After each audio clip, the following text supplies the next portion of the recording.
From the Bertrand Lanes in Waukegan, Illinois, the USA Network presents the Professional Bowlers Tour, the $110,000 Waukegan Open. Today's 5 finalists are: in 5th place, Dale Eagle, enjoying his best year. This is his 2nd championship appearance, and he's made every tour stop so far this season. The 4th place finisher, Mike Edwards.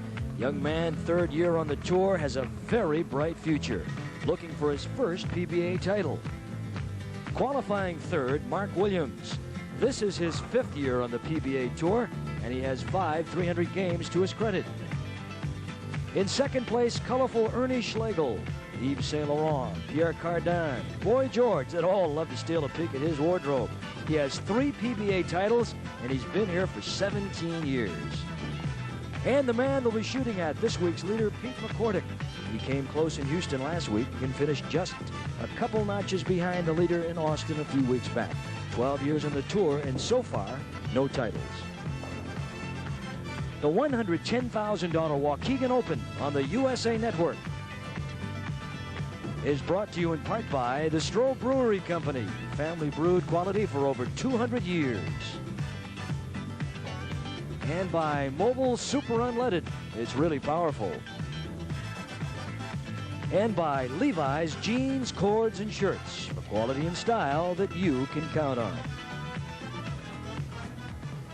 And hello again, everybody, and welcome to our bowling event this week. Eddie Doucette along with Mike Durbin. And Mike, it's good to be back with you. We're all the way over here in Waukegan, Illinois this week, and an opportunity to see some fellas bowl that we haven't had a chance to talk too much about.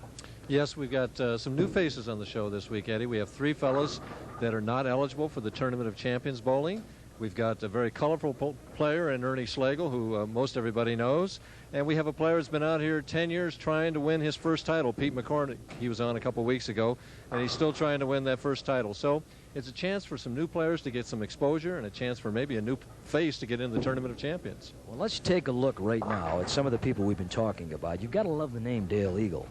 Dale Eagle, that's one of his names. It was Dale Glenn for a while. It's been a couple different names during the course of the years. Earlier this year, he won our Baltimore tournament on the winter tour. He broke a drought there of 9 years without a victory. Dale's a very intense player. He's a very competitive player. He's a very good player under pressure. If he gets it going today on television, you know, he has to come all the way up and win 4 games, and that's not easy to do. But Dale's capable, because he's capable of throwing that strike in the 10th frame when he needs it. And then there's 22-year-old Mike Edwards, and while he's not been on the tour that long, this is actually his first full year. He's been out here 3 years part-time, but he is a very promising up-and-coming bowler. I think he's one of the most promising young players on the PBA Tour today. I love to watch his hand release. He gets out of that ball cleaner than just about anybody on the PBA Tour, I think, and he shows tremendous promise. He made a championship round earlier this year in Las Vegas, and he won 2 or 3 games there before he finally got bumped off. Gil Sliker finally beat him, and then Pappas wound up winning that tournament. But look out for Mike Edwards in the future. I don't know how he's going to do this evening, but in the future he's going to be a player to be accounted for. And the very affable and good friend, Mark Williams. Mark Williams is our statistician every week, throws that big hook. When he first came out on the tour, he did very, very well. Since that time, he struggled more. But Mark is very capable. He's such a nice young man. I think all of us on the USA Network here are kind of subconsciously rooting for Mark, because he's so nice and so easy to get along with and does such a great job in our stats. He's going to have to throw strikes today. He throws a big hook, and sometimes it's hard to keep that hook under control under the lights of television. I took a little liberty or two with Ernie Schlegel, but I guess you'd have to admit he is a colorful fellow. Ernie is a very colorful player. He has 3 titles. He beat me earlier this year in the Long Island tournament to win his 3rd championship of his career. He's trying for his 4th here. He's campaigning to be president. Ernie has distinct and definite ideas about everything, and he lets you know exactly where he stands. Today, if he gets it going, you're going to hear fruit salad. You're going to hear a lot of different things coming out of Ernie Schlegel. He's a very animated player, and he's fun to watch when he's on. He takes a lot of time, but he's definitely fun to watch when he's throwing strikes. Now, the next fella, how do we get this guy to the top rung of the ladder? Not easy. Pete McCordic has knocked on the door, as they say, several times, but it's not happened for him yet. 10 years a touring player, 12 years a member, and he still doesn't have that first victory. Gil Sliker had that title for a while, where He had won the most amount of money and still didn't have a PBA title. Now that dubious distinction falls on Pete McCordic, and it becomes a monkey on your back, Eddie. It becomes a real burden that the player wants to get off his back. If there's any player in our top 5 today that really wants to win, it's Pete McCordic. Mike Durbin and myself, Eddie Doucette, I think we're going to be looking forward to a pretty interesting evening of bowling here tonight. And as the tour moves on, of course, you get to stops like Waukegan, Illinois. But you understand, Mike, you've been out here a number of years. You know that this place is just as active, and the feeling and the interest in bowling is just as intense here as it is anywhere. Oh, it's, you know, we're just north of Chicago here, and the Chicago fans and the Waukegan fans in this area have supported the tournament for 20 years. It's one of our oldest stops on the PBA Tour, and the people here at Bertrand Lanes have always treated us super. They have great fans here. You'll hear them today. They'll be rooting. It's a great place to come. 2 years ago, I had a chance to win the tournament here, so I've always enjoyed bowling here in Waukegan. And we'll get to tonight's events, and we'll do that right after we take a break for these words. We're coming back to Waukegan, Illinois.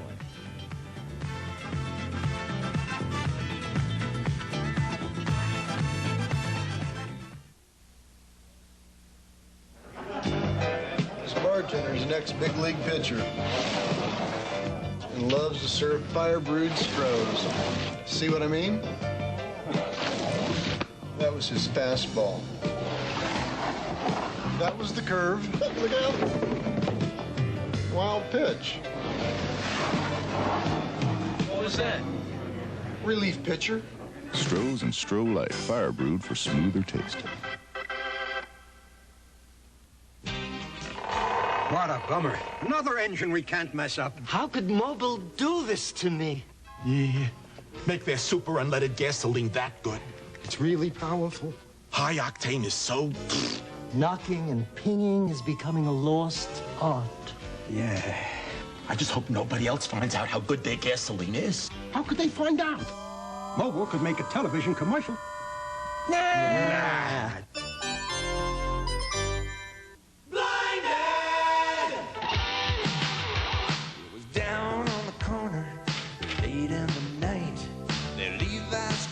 Were the only source of light. They're the chords of many colors, the chords of changing hues, and I was blinded by the light on that Levi's corduroy night. That Levi's corduroy night. They were the only source of light. Tee off with Canadian Open champion Greg Norman, Bernhard Langer, LPGA great Sandra Haney, and legendary Joanne Big Mama Carney. The International Golf Challenge at 10 p.m. Eastern, 7 Pacific, Tuesday. An excess of alcohol makes Tony Randall and Jane Mansfield a very odd couple on the Alfred Hitchcock Hour, tonight on USA. Welcome as we get set to go, and we see the combatants for the first match here tonight. You have the youngster Mike Edwards on the right, and on the left you have Dale Eagle. You have a young one and an older one. Eagle at 38 and Edwards at 22. And Edwards, and just watching him warm up, is a devastating performer, Mike Durbin. So it's a devastating ball. Eagle's going to have his hands full, I'll guarantee you that, Eddie. We're going to see a contrast in styles, personalities, bowling balls, everything here. Eagle will be playing outside near the first arrow, while Edwards will be playing in closer toward the third arrow. Right over the first arrow, and that's what he's been doing in practice too. He's been having trouble getting up. He's the 1-2 for the first shot. Mark Williams, our statistician, normally told us that he'd been playing outside all week long. As we see Eagle here, a 5-step player, free swing, watch the slide, in balance. Just gave it a little bit too much room. He'll move further to the right now and try and get the ball over to the left to make the 1-2-4. But anyway, Mark said that they were much tighter outside today than they had been all week long. In other words, the ball's not hooking very much out there as he converts the spare. So Mark is probably not going to play out there where he played all week. Now, Mike Edwards, who just really impresses me as the potential of his talent. 5 very quick steps, and he's been throwing nothing but strikes in practice. That's the worst one he's thrown in the last 5 or 10 minutes. Well, he's a big one, 6'1", 190 pounds, former football player, very impressive young performer here on the tour. First full year, although he's played parts of 3, as we had mentioned. So Edwards who had a good week. Averaged 214.6. Eagle, incidentally, 214.5. Mike trying for a double. And bad break. The 5-pin went in front of the 7-pin, and the head pin went over there and missed it. Both of them missed it.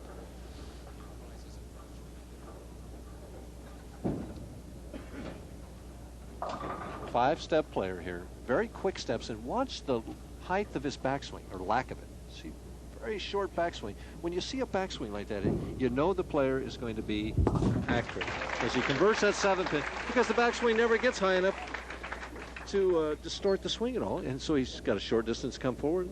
Roy Buckley was famous for that. He had a very short backswing, but he was always on target. But he had a beautiful follow-through. Nice high finish with the hand. Plus his hand release as he gets out of the ball, so clean. Dale Eagle. Soft 10-pin. 18, when I bowl on this pair in qualifying, 18 moved a little bit more than 17, so the ball would finish just a little bit better on 18, but it still looks like it's hitting weak there. Eagle, who has won 2 PBA titles, and he's been out here for a long time. If you think it's easy, here's a fellow that's been on this tour for 16 years. 2 titles to show. And Dale's a very good player. There's nothing soft about his delivery or about his game. He takes it seriously. He's intense all the time. Many times he'll go through a qualifying round with the 4 players that he's bowling with. He won't talk to them because he just is so intense in his concentration. He doesn't like to do things to break his concentration. Well, he's had a good year. He's cashed in 15 tournaments so far this year. And he won one of them. So he's made over 40,000 this year. It's his best year ever. Could add 15,000 to it today. Gives this one up a little bit more, and almost too much, but gets the 4-pin out.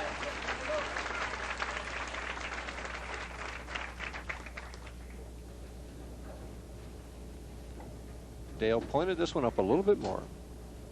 Pretty free swing here. Right over about the 6th board this time.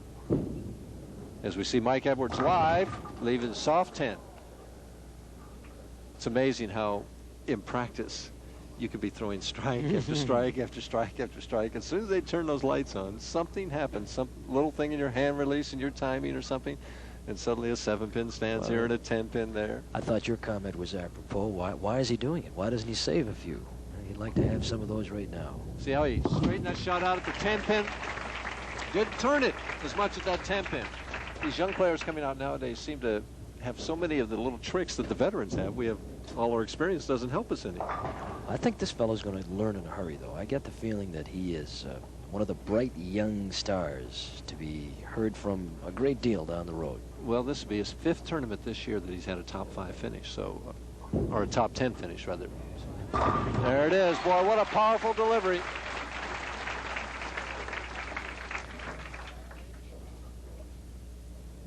Right over about the 3rd arrow. Good lift and turn. The ball makes a sharp move to the pocket here, and that thing would have knocked over 20-pound pins. So Dale Eagle now, even and bowling in the 4th. Can take the lead with a double on the better of the 2 lanes. He's right there. And gets that 10-pin out of there. Dale's always fiddling with his release. You'll see him motioning that hand. He's always doing a little something different with his hand release, trying to get the perfect release for whatever condition he's bowling on.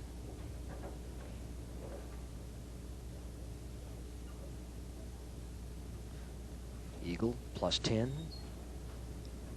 With a double working, can increase it to 20.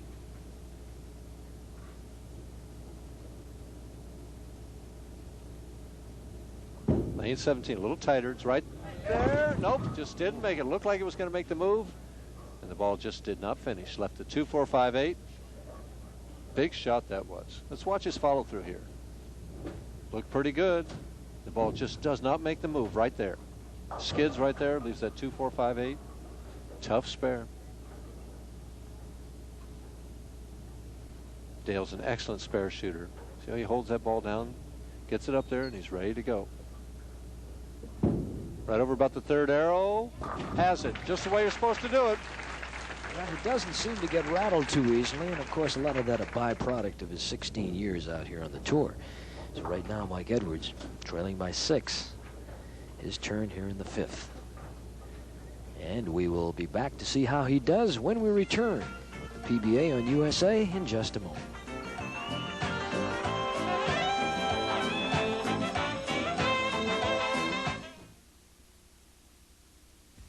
This is a heavy-duty interstate battery. And if we can make this cat purr, we've got a battery that'll make your outboard jump to life. That'll make your depth finder bleep and your trolling motor troll. And a battery that'll make your Bronco gallop all the way home. Interstate batteries. No matter what you want to start, we've got a battery that'll do it. Interstate batteries. With 92,000 dealers across America, there's one near you. World champion Kenny Spencer leads a top field of motorcycle daredevils in the Champion Spark Plug Classic at 10 p.m. Eastern tonight. Honda Motorcycles is proud to bring you Superbike and Formula One racing from Laguna Seca. Honda, follow the leader. It's much more than just This Week in Baseball. Catch player profiles, all the baseball news, and more on Don Drysdale's Baseball USA tomorrow. USA, a place to spend your days and nights. USA, where you can let your mind take flight. USA, USA, USA. It's a great place to stay. USA, music, lights, and mystery. USA, the kind of sports you want to see. USA, USA, USA. It's a great place to stay. It's where you find the action. A place to touch a star. A place for laughing, a place to try to find out who you are. USA, where you can spend your days and nights. USA, we've got the way to make it right. USA, USA, USA. It's a great place to stay. It's a great place to stay. There we see Rick Fatone, good-looking young fella and a good-looking young player. He's the alternate this week. Just missed out. Mike Edwards can take the lead here with a double. He's had every ball in the 1-3 pocket. He's trailing by 6 pins, can go in front by 4 pins if he can double here in the 5th frame. Gave it a lot of room. Oh, did it come back? Wow. Powerful. Got a pretty ball to watch, I'll tell you what. He is throwing so hard, so effortlessly. It just amazes me. Leans way forward, but throws so hard, just right at that 3rd arrow. Watch it finish here. Oh boy. Makes me covetous, I'll tell you. There you see, 59 in the 3rd with a double working. He's ahead by 4 pins, can increase it to 14. It's right there again. Oh, boy. He's got the feeling now. Boy, I guarantee he's got the feeling, the ball, everything else. Eagle knows he's got his hands full here. He's trailing by 14. He's got to hit a crack, and he's got a guy that's got a very live ball, and it seems like a little room to hit the pocket. Back in the pocket. Eagle's got the right lane down. And he gets to finish on lane 18. So if he could just master 17 1 or 2 more times. Watch Eagle, pretty high backswing, right just inside that 1st arrow. The ball finishes on this lane where it wouldn't finish on 17. He's either got to soften up the speed on 17, which is hard to do, throw hard in one lane and soft on the other, or he's got to move a little bit further right, and it looks like he's almost up against the ball return right now. He's down 14 pins right here. Big shot here. He's got to have this one. And he did. Oh, nice recovery. Great response to the pressure there. Dale stayed so loose and relaxed. A free swing here. Watch the follow through. Straight up. He just let that ball go, lifted it nice. Watch the 6 pin. 2nd from the right, snaps that 10 out. Very excellent shot under the pressure. Mike Edwards. He's had the pressure put on him now. He gave it way too much room. Big difference. He didn't get the washout. The 1-2-8. He'll go back and rosin that thumb, put a little powder on it. Well, see, there's where the experience did help. He just kind of charged that shot, rushed up there, the head got even further forward, and zipped it out to the right. Should make this spare. Shouldn't present a problem. And, woo! Woo-hoo! This guy's got a little wide again. Right. 8th frame action, 1 pin, the difference. Mike Edwards has it. Good match. And there's what we're looking at right there. +1. For Mike Edwards, but Eagles working on 2 strikes in a row. Edwards needs to get a strike, get his composure back, get his confidence back, and maintain that 1-pin lead. There it is. He's got the shot. He simply has to execute it. Boy, he is so pretty to watch. He really is. Very, very so talented. Effortless. Square to the line. Ball gets out around the 11th board and then just finishes into the 17th board where the pocket is. Eagle for the lead in the 8th frame. Is better of the 2 lanes. Down by 1. Can take the lead. He's a little high. The 3-9. He just was left of the target. He's disappointed in himself. Kind of gives a little half-hearted smile there. And so now the ex-Vietnam veteran with a little work to do. Dale Eagle. Although this is just one of many names that he has used since he has been on the scene. And we see his grip and the wrist support he has there called a scorpion. And has the spare. Nice conversion. Tough spare, the 3-9. And do I dare say it? We haven't had an open frame yet. All the bowlers are clean so far. Foundation coming up. Eagle is still potential. 233 if he would strike all the way out. He must set himself up here in the 9th frame. He had a 298 during the week. That was the best round that he had, or the best game. That's pretty good. Lane 17. Pretty shot. Ball just held for him all the way. Dale's bowled a nice steady game here. He makes an excellent shot. See how square he is? He's just watching. He's saying hold is what he's thinking. He thinks it's going to carry. Kind of spreads those legs out a little bit. Not normally a very emotional guy, but he reacted there. Edwards whiffed the head pin on this lane in the 7th frame, trying to take a 13-pin lead into the 10th. Gives it room again. And oh my goodness gracious. Woo! Well, he's just pouring the pins down now, Mike. He's really giving it, starting it way out to the right side. I'll tell you what, he put the putty to it that time. He just pulled the finger holes right out of the sockets as he destroyed that rack. Takes a 13-pin lead. He needs the first strike in the 10th, 8 pins and a spare to ensure victory. 13 up. Mike Edwards, Tulsa, Oklahoma. He's there again. Oh boy, I'll tell you what, he's just, this lane 17, he's just had every ball just like that. There he is, powdering that thumb again. Yeah, he sure is. Right. It's been very humid here all week. See how he knew that ball was there. He's just praying it would carry. Didn't want to leave a solid 8 or anything like that. Right now. Twirls that rosin, powders that thumb, and right now he's ready.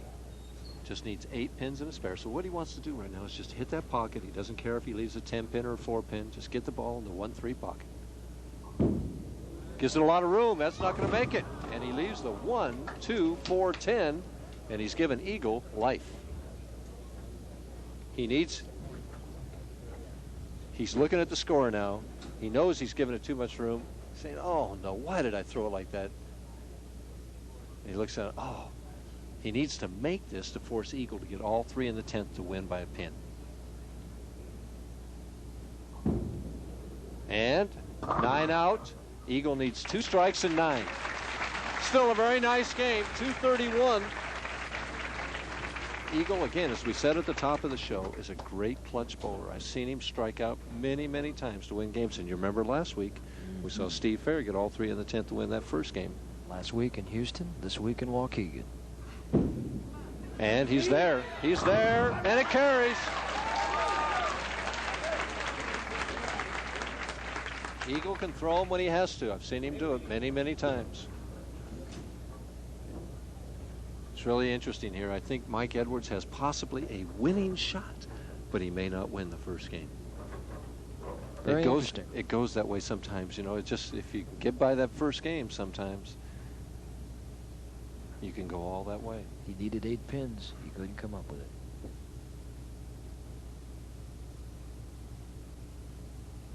Eagle has to have this one. He's a little light. And the 10 pin. And Edwards wins the first match. Dale just kind of babied that one a little bit. He steered it to the pocket, and it looked like a 10 pin all the way. So it ends up Mike Edwards, the electrical engineer from Tulsa, Oklahoma, 231. And our friend Dale Eagle with a 222 in our first match. And we will be back with more when we return to the 21st annual Waukegan Open at the Bertrand Lanes in Waukegan, Illinois.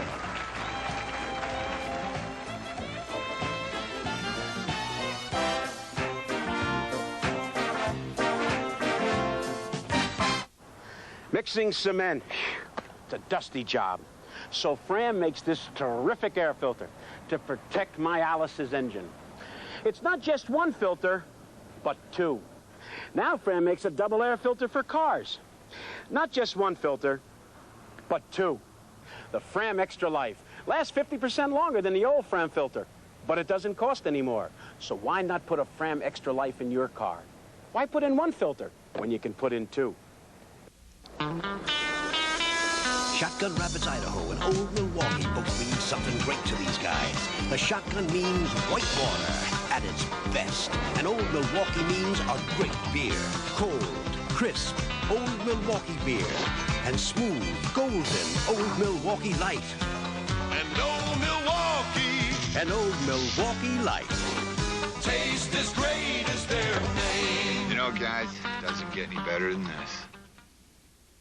Jimmy Martin is not a professional bowler, but he's changed the game of bowling forever. With the Martin Lane Reader, you'll be bowling the best scores of your life in minutes. Stop line-finding guesswork. Get the ball into the pocket fast. And here's Jimmy Martin. Hi, my Lane Reader will show any bowler where to stand on the approach for strikes and spares. I used it to win the 1981 New York State Tournament. As a 162 average bowler, everybody was surprised when I went and averaged 226 to win. Now the pros recommend it. Please listen to what 20-time national champion and PBA Hall of Famer Dick Ricker discovered. I've known amateurs around the world who are totally amazed at how fast they can line up strikes and pick spares with the Martin Lane Reader. Here's how to order yours. Order your Martin Lane Reader today. Here's how. For COD, Visa, and MasterCard orders, call toll-free 1-800-USA-1000. Or save COD charges and send $11.95 plus $2 for postage and handling to Lane Reader, Box 49648, Atlanta, Georgia. We're back in Waukegan at the 1984 Waukegan Open. You've got Mark Williams on the right and strong right arm of young Mike Edwards, who is on the left. Mark Williams is a very interesting story. Young man from Beaumont, Texas. And he has, of course, filled a void for us on USA many times as a statistician. And a pretty darn good bowler to go along with it. Very likable fella. A man that enjoys all kinds of sports. And we had an opportunity to visit with Mark just moments before this particular match. Mark Williams.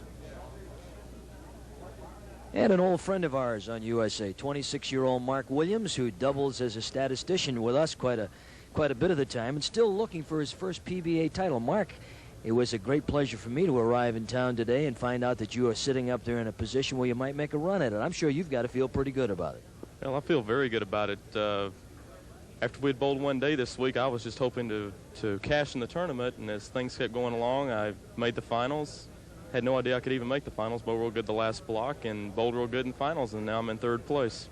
It's almost like it's about to come full cycle when you consider the fact that you almost gave this whole thing up not too long ago. Well, just a little over 1 month ago, I had decided to go ahead and leave the tour and take a full-time job at home.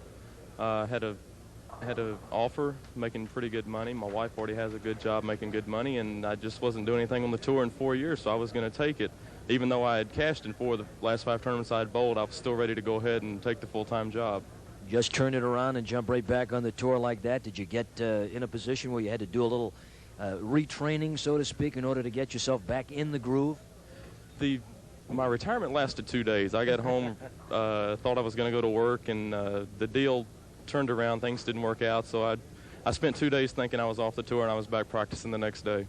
Now, we should inform the folks that while your duties as a statistician for USA really don't impede you from going ahead and performing as a bowler during the week, that if you don't make the final show, so as they say, you're up there with us, and you really do a very fine job. Is there anything that you can learn from that experience as far as viewing what some of the other fellows are doing to help your game? I feel it's very beneficial. I've only bowled on one show in my career. It was 3 years ago, so I don't really have the experience, but I've participated in around 100 shows in the last 3 years working for the different networks, and I just don't feel like there's ever a time where I don't know what's going to happen next, where something could catch me by surprise. I just feel comfortable, and there's nothing really new to it for me. I'm just in a different spot. You're picking up a lot of tips from the old master, Mike Durbin. Oh, definitely. We don't throw the ball in the same direction. His goes fairly straight, where mine doesn't go very straight, but he knows a lot about the game, and he's really nice to be able to talk to him and learn a lot of things from him. See the effect you have on people, Mike? Very positive effect indeed.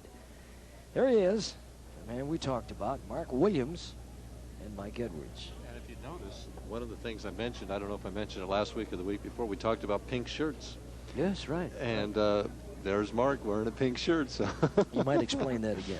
But the idea is that pink is a strength sapping color. In other words, it kind of pacifies. The idea is it's going to pacify your opponent. And well, let's see how it does with this strong Mike Edwards. He needs pacifying, doesn't he? There he is again, and gets a love tap on the 10. We might have a very good match here because Mark threw strikes on all 4 of his practice balls. Now watch the 6-pin. Second from the right. It's going to go to the channel. Just lean over it and give it a nice little kiss, and it falls over. That's the gentleman. Now here he is, Mark Williams. He's won over $10,000 this year. Mark using a plastic ball, giving a good turn, and starts right away with a ringing 10.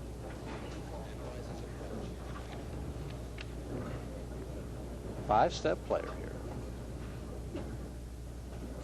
Bends that elbow a little bit, gets down with the knee. Good lift, good quick follow through there.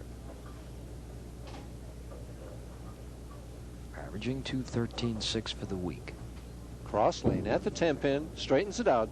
See again how they don't turn it at that 10-pin? That's a good tip for the folks at home. Some people say, well, how do they make that 10-pin all the time? You know, well, they don't make it all the time, but most of the time. Straightening that ball out, cross lane, is a big help at shooting your 10 pins. With me, I just throw my natural shots. They go straight in, so I don't have to worry about it. Humility.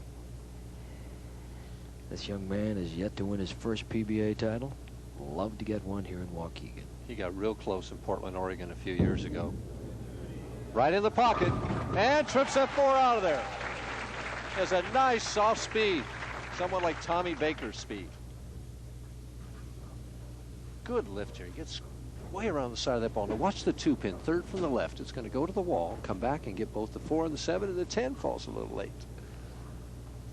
Edwards trying for a quick lead.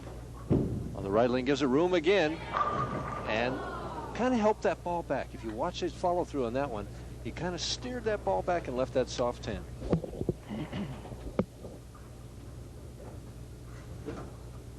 Has a little wrist tape. Has he had a problem with that? A lot of these players that are wrist bowlers and really lift that ball have some tendonitis problem in their wrists. A lot of them do. Marshall Holman has in the past. Really straightens that thing out, almost backs it up at the 10-pin. Steve Martin has in the past. Several of the players have had some kind of wrist problem. That really are what we consider the power players, which I would consider Mike Edwards a power player. And there's what we're looking at so far. Williams with a strike working, and Edwards now about to roll here in the 3rd frame. These two players are 22 and 26, which makes 48, which means I'm almost as old as the two of them together as he strikes there in the left lane. UW. Mike Durbin, of course, the fellow working with me again tonight. Great lift and turn on this shot. He comes in what we call half pocket. Watch that 10-pin just snap, that 6-pin just snap that 10-pin out of there. When you see that happen, you know the player had tremendous finger lift on the ball. Mark trying for a quick lead here. Wants to get out in front of Edwards. He's right there. Oh, pretty shot. It's interesting, too, Ed, because Mark played outside where Dale Eagle played that first game the whole week. And we see where he's playing here. He's in right around that 3rd arrow. Good lift and turn, soft speed, pretty shot. You know, with what I've seen so far from Mark, it really would have been a shame had he retired. He's really got nice form, seems to understand what he has to do out there, and has a good command and a very, very fine grip. Well, you see, as he puts those fingers in first, holds the ball low, right underneath it, pats that ball kind of like Steve Fair did last week. A little more speed this time. And blows him out. It shows that Mike Edwards is not the only one that can do that. First appearance in the championship round for the year, and here he is. Now watch the ball and watch the 5-pin. The ball will deflect slightly, but it'll get that 5 enough to slide it right into the 7. Edwards trying for a double. He's down 20 pins. He's got to strike to put some pressure on Williams. And you see why these young players are so good? Why the tour is so tough? These guys just aren't afraid. For as hard as he throws the ball, it's amazing he has as much control as he does, and particularly being so young. Well, he's so strong. As we see the score there, 50 and 40. Both players working on a double. 10 pins the difference. Edwards can even the match with one more here. It's that short backswing, Eddie. He has that short backswing that keeps that ball under control. The only part of his game I don't like is that head leaning forward so much like that. It can throw him off balance and take away some leverage. But it sure doesn't look like it. Sure doesn't affect him at all. Young man from Tulsa, Oklahoma. Boy, he knows how to respond to the pressure. See that left arm out there for balance? He's so square at the line. Watch it just pow, all 10 right in the pit. We're even, and we've got a good one going. We're in Waukegan at the 3rd oldest tour stop on the PBA Tour. And Eddie Doucette and Mike Durbin, and we will be back.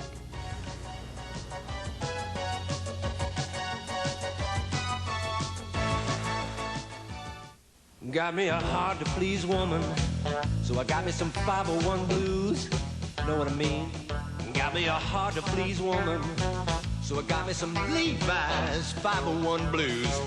You know they're so much more than just button-fly jeans. They shrink to fit me so personally, and now my hard-to-please woman's having a hard time pleasing me. Thanks to my Levi's 501 jeans. You've got it, America. New Sure Roll-On keeps you drier than ever. Raise your hand. You got it. Raise your hand. You know it. You feel confident, secure. If you don't want the sticky feeling of most roll-ons, if you want to feel dry, raise your hand. If you don't want wet, if you want to feel dry, drier than ever, raise your hand. Raise your hand. Raise your hand. If you're sure. Feel drier than ever with new Sure Roll-On.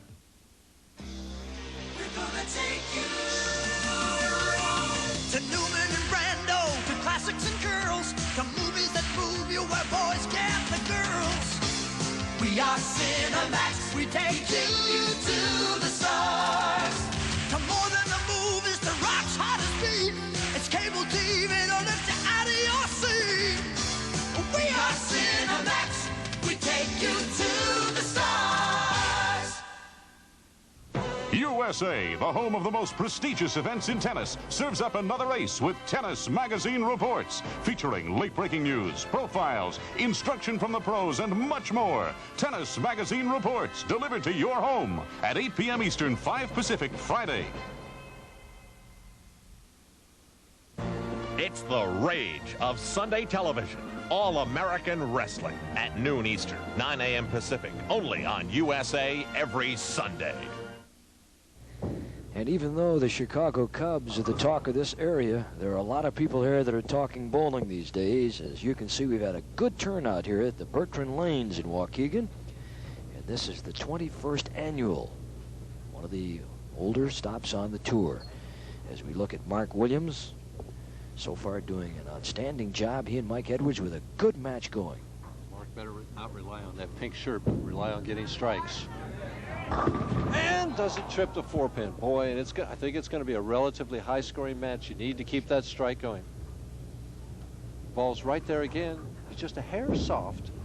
Right about over the 14th board. Watch the ball start to finish now. The 2-pin will go to the wall and doesn't come back and get the 4. Got the 7 out there.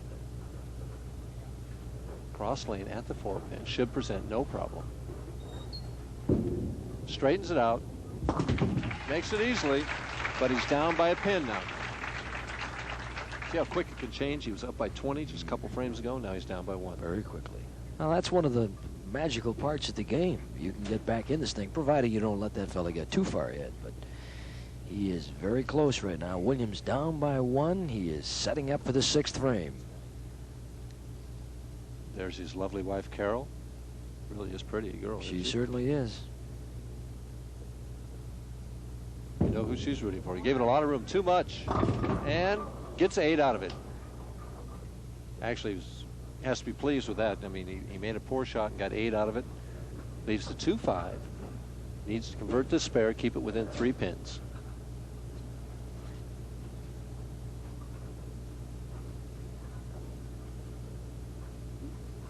I think you'll throw it harder and straighter at the 2-5 here and not throw much of a hook at it.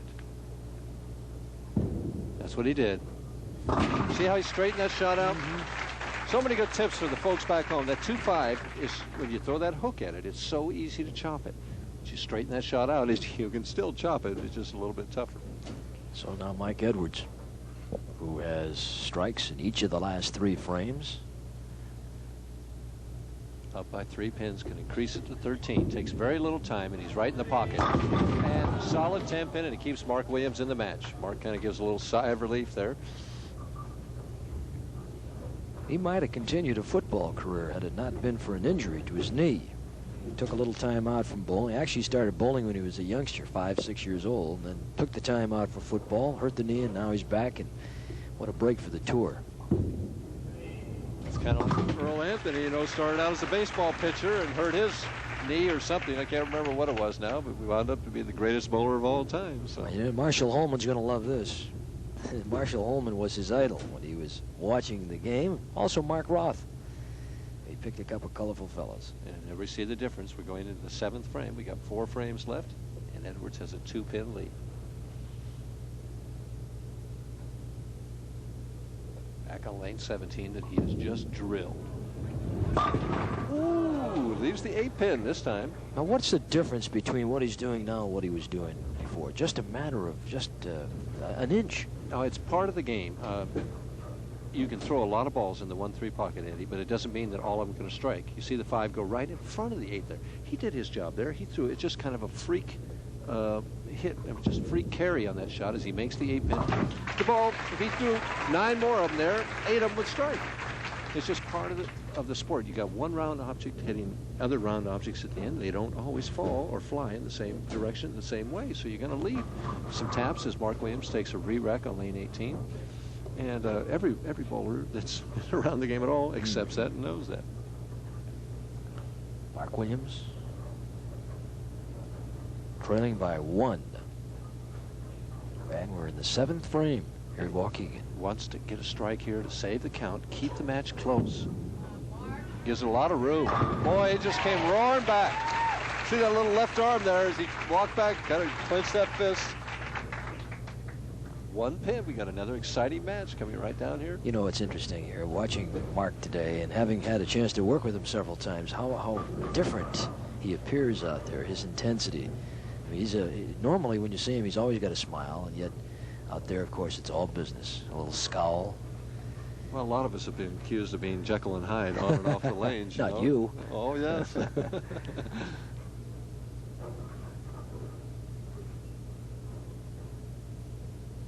sport will bring out the beast in you. As he tries for a double to take the lead, he's high. And he's surprised at that reaction, the 3-6-10.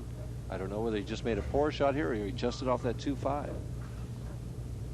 He's looking down, counting the boards. Tough spare here, and he's got to make it. He's got to make it. That was a big shot there. He could have taken the lead and really put some pressure on Edwards. He's got to make this spare now. He can't make it easy for Mike. Straightens the ball out, and nice cover. Very nice cover. Very professional. 5 years on the tour, 71,000 plus in career earnings. He would love to add to that today. And right now, Mike Edwards thinking about the next hurdle, as he is +1. And the next hurdle right now is Mark Williams. It's the 8th frame. As he's light, gets 8. We still have a 1-pin match, but that 1 pin is in Mark Williams' favor right now. 4-7 should present no problem. Just really zipped that one down and didn't get the finger lift he has been getting. As you say, this boy can really throw hard with very little effort. Makes the spare easily, going to the 9th frame. 1 pin.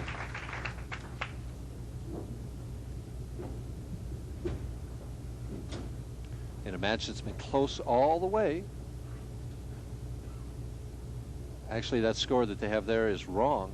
It should be 156 in the 7th frame for Edwards and 157 for Williams.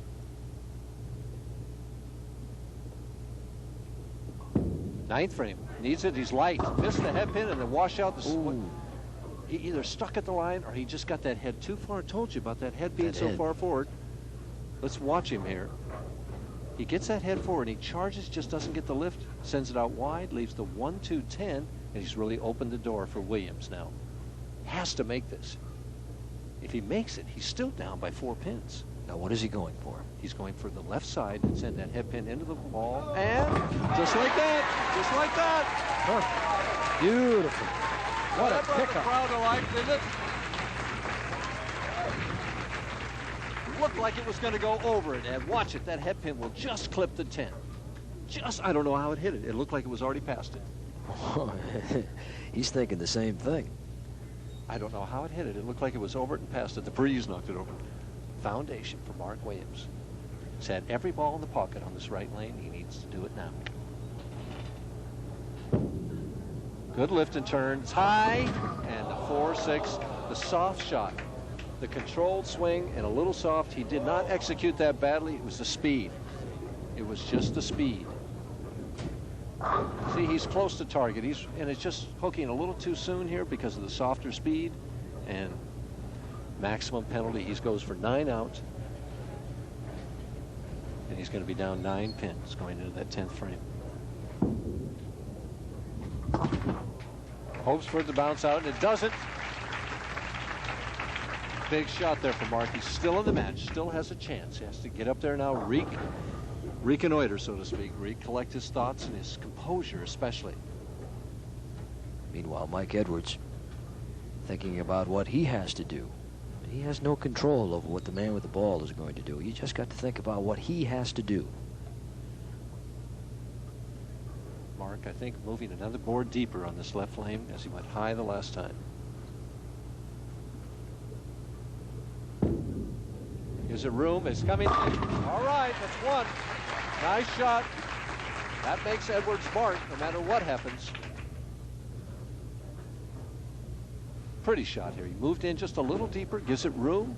It hooks back. Solid. All 10 pins go into the pit. He needs one more. We could have a possibility of a tie here. If he gets one more 9 and Mike Edwards goes strike spare, we could have a tie. And then it'd be a 2-frame roll-off. 9th and 10th frame. And we've had those before, and they are exciting. But first things first. To take the lead. He's there, and he carries. It's amazing. He gets that open in the 9th frame, and it looks like the end, and he comes back with a clutch double. He knows it's there. He's only looking at the 10 pin. He's saying, carry it, all right, it does. Now, this fill ball is just as important. A strike here, Edwards needs 2 strikes and 2 pins to win. 9 here, and Edwards would need strike spare to tie. 8 here, and Edwards could win with 1 strike and a spare. What a computer like mine. Mike Durbin talking about what has to happen. You saw Edwards, and now Williams. He's there. Oh, pretty finish. He did his job. He sits down now, and it's out of his hands. Obviously, he couldn't have done any better as he strikes out. And he finishes with a 214 and now awaits the final result as young Mike Edwards steps up there. And he's getting his baptism of fire under pressure right now. It's light. Oh, it came firing back. Boy, he knew it was there. I thought it was going to be light. He was running it out. He knew it was going to be solid. Watch him. At this point, I think it's going to be light, but he doesn't. He thinks it's solid, and it is. Good. Now he wants a re-rack. He wants a re-rack. And he gets it.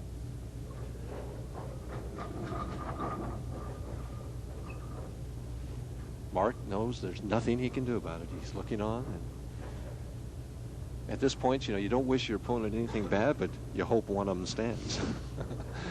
And now the pins just haven't got in the machine yet. Now they're there. He puts the ball down, looks at the rack again. He likes this one. And as you've said, Even if he does everything right, it still might not work out the way you want it to. Took that deep breath. Takes very little time. It's there. And moves the 7-pin. Could have carried. The ball just skidded there at about the 50-foot mark, and Mark Williams is won by a pin.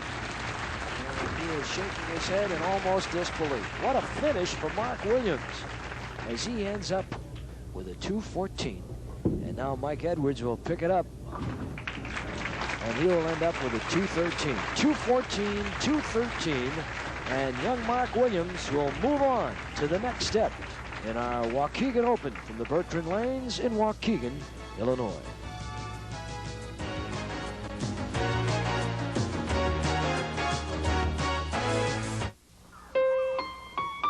East Point, Maine and Old Milwaukee both mean something great to these guys. East Point means a New England clam bake, summer fun, and food at its best. And Old Milwaukee means a great beer. Cold, crisp Old Milwaukee beer and smooth, golden Old Milwaukee Light. Old Milwaukee. And Old Milwaukee Light. Taste as great as their name. You know, guys, it doesn't get any better than this. You can still own a car with a solid steel frame and a V8 engine. They're standard in LTD Crown Victoria. And you talk about standards. How about automatic overdrive and electronic fuel injection? This technology in a car with this room and comfort and stature. You can still own this much car, an LTD Crown Victoria from Ford. Have you driven the best-built American cars? Have you driven a Ford lately? Nice shot, Larry. Thanks, Mike. Does that mean you give me a plug in Tour Times? Not really. You're better off asking your wife, Pam. She's got a column in Tour Times also. Well, for Pam to put me in Tour Times, I would have to convert to 7/10 split blindfolded.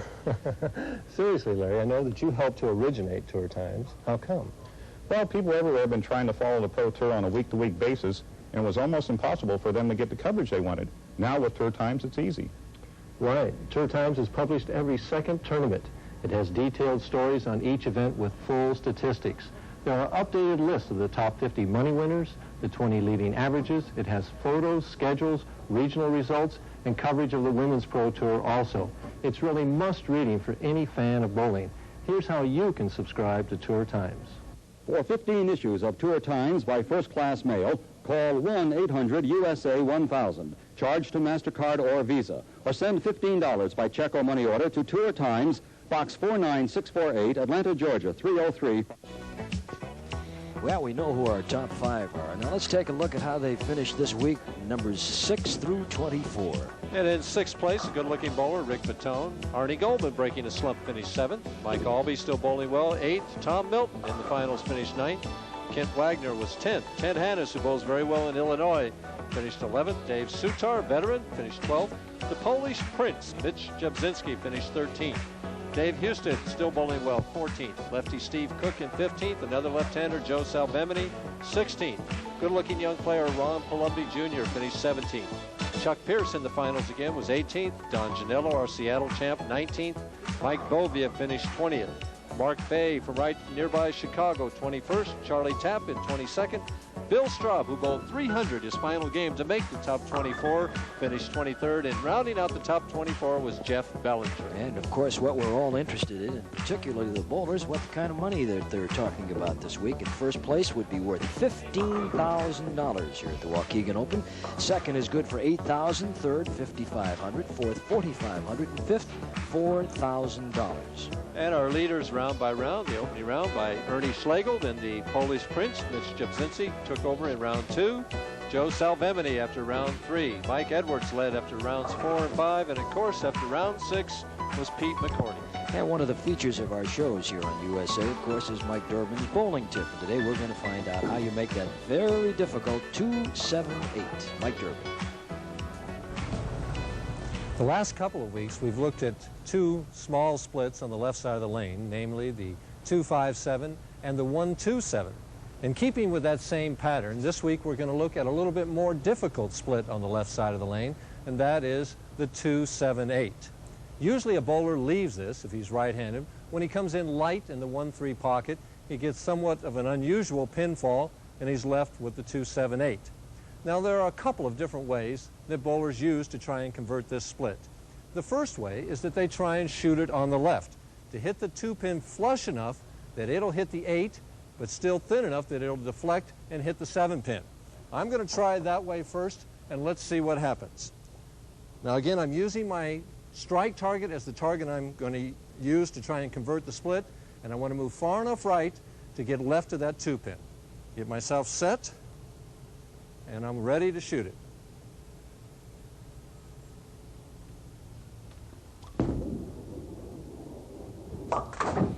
And you can see that I just didn't quite get left enough on that 2-pin to make it.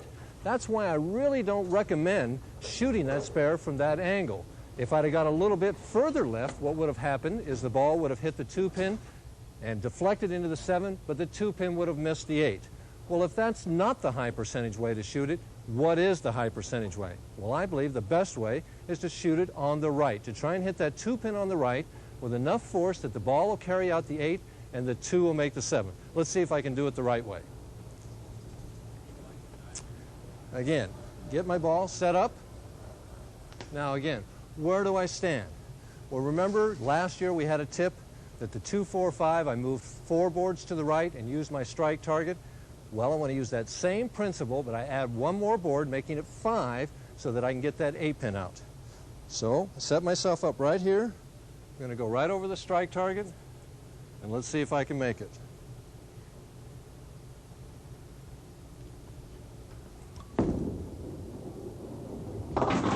And there you have it. You see the ball hit the 2-pin on the right, it carried out the 8, made the 7. That's the high percentage way to shoot it. It's a somewhat difficult split. I'd say the odds for a pro are about 2.5 to 1, and for an amateur, maybe 3.5 to 4 to 1. We'll see you again next week. And the man is a master, no question about it. Mike Durbin, always enjoy the bowling tips, and Mike enjoying a very fine season. Let's take a look at where he is in respect to the rest of the top 10 money winners on the tour this year. Number 1, Mark Roth. Mark is up there very close to $100,000 over 18 tournaments, $99,685. Followed by Marshall Holman, $86,000 plus. Mike Durbin right there behind him, very close to $85,000 in number 3. Ricky Zajac from Highland, Indiana, $84,395. Followed by Gil Sliker at $83,650. Gary Skidmore of Albuquerque, New Mexico, $81,700 plus. Wayne Webb, Carmel, Indiana, $79,875.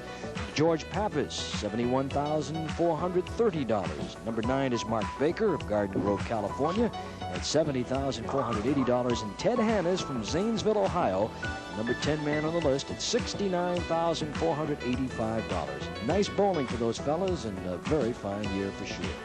And some of the past champions of this event, we started way back in 1964, and Pete Thomas won that, followed up by Tom Harnish, Bobby Jacks, Jim Godman in 67, Strampy in 68, Les Zykes in 69, and then he won again in 83. Sutar won it, Johnson won it, Nelson Burton won it, Marty Prano, left-hander, won it in 73, Dick Ricker, 74, then Earl Anthony took over for a while, followed by Fred Connor in 1978, Wen Webb in 79, Guppy Troop in 80, Ted Hannes, who bowls well in Illinois, won it in 81, Webb again in 82, and of course our defending champion is Les Sykes, who won it in 69 and again in 83. And now who will be the new champion here in 84? Will it be Mike Edwards? Well, he's a youngster on the tour. He's really to be considered a rookie, even though he's been out here parts of 3 years. Let's find out a little bit about what it's like to be out here on the tour full-time, some of the problems that a young man would face. Mike, Tulsa, Oklahoma's contribution to the PBA, 22-year-old Mike Edwards. And Mike, a rookie on the tour, and a lot of new experiences for a guy that's only been out here since last January. Yes, I meet a lot of different people every week. I enjoy the travel. I enjoy meeting new people and meeting different cities every week. It's really just been a real great experience for me. How much different, Mike, is it for you now out on the tour as opposed to being back home in Tulsa, where you probably spent all your time at one alley in Tulsa, Oklahoma? How much of a different regimen do you find yourself on now? Well, right now, we go through different conditions every week, different lane conditions. We have a set schedule for the time to bowl. I have to get up at a certain time every day. I have to eat a certain time every day. as with back home, I don't have to worry about a certain schedule. You have an opportunity to get out there and meet all kinds of new people. That has to be a nice way of broadening your background and getting a chance to see different vistas around this country. Yes, it does. You meet so many different lifestyles. Everybody's different in their own way, and you just learn, and you just learn different things and what their backgrounds and everything. You learn about the problems out here on the tour. What might they be for a rookie? Oh, the travel, being away from home for the first time, not cashing, not making any money, eating out all the time. It's probably about the main problems. Well, we're going to see what we have coming up on the way in the way of PBA events and see if Mike Edwards will be fortunate to be a part of it. August 16th, you've got the Buffalo Open. On the 23rd of August, the Molson Bowling Challenge worth $125,000. And then on the 30th of August, the Hammer PBA Seniors Championship. And we will continue from Waukegan right after a break. And these words on USA.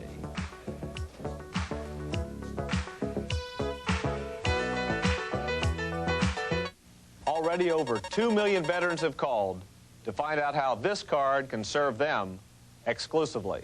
Hi, I'm Roger Staubach. If you're a veteran age 18 to 59 or the spouse or widow of a vet, write down this toll-free number because one quick phone call can bring you all the facts about a plan that offers you a choice of 10, 20, up to $50,000 in term life benefits. $50,000 for under $10 a month. And since your spouse is also eligible, your total family protection can reach up to $100,000. All this at affordable veterans rates. All you have to do is pick up the phone and call. Operators are ready now to serve you. In a matter of days, an information package will be sent directly to your home. In it, you'll find all you need to apply right away. In fact, you don't even have to take a medical exam. You'll also receive your own Veterans Life card embossed with your name. It's all absolutely free with no obligation. As a veteran, you owe it to yourself to get the facts about this exclusive offer. So call now. 1-800-USA-1000. That's 1-800-USA-1000. Call now, and you'll also receive an updated guide to veterans benefits, showing you what governmental benefits you're entitled to and how to collect. That's 1-800-USA-1000. Call now. USA's sizzling summer of sports continues to bring you hot stuff. Every week, wrestling superstars explode into action on Tuesday Night Titans. Wrestling TNT. Bowling's high rollers strike again and again every Thursday with the PBA on USA. And Friday night boxing always makes a great impression. Plus, later this summer, the finest in tennis gather on USA for the ATP Championships and the prestigious US Open. It's a sizzling summer of sports here on USA. It's a great place to stay. And so we move on with Mark Williams, who is on the left, and Ernie Schlegel, who's on the right. And over the years, I've had a chance to interview a lot of people in sports, and this fellow here certainly qualifies as one of the more interesting ones. Ernie Schlegel is a fellow that's been around for quite a while. 17 years on the tour. He's 40 years old now, and he says he hails from Vancouver, USA. he's got a bag full of tricks. He hails from anywhere he parks his motorhome almost, yeah.